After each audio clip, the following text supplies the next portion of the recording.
Hello everyone, welcome to Tactim. Today in this video I'm gonna show you how to change font size in your WhatsApp. Before starting the video, please subscribe to Tactim. So let's get started. For this you have to open your WhatsApp.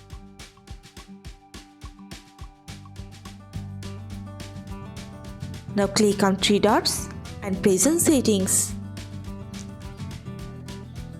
Here you can see chats. Press on this. In this option, you'll find here font size. Click on this. If you want to set your font size small, press on small. Or if you want to set your font size medium, press on medium. And if you want to set your font size large, then press on this large option. I want to keep my font size medium and press on OK.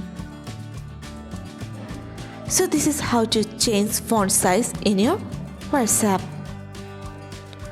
So guys, that's it. You can do this. I think this video is very helpful to you. If it was, then give a thumbs up and hit the subscribe button. And thanks for watching.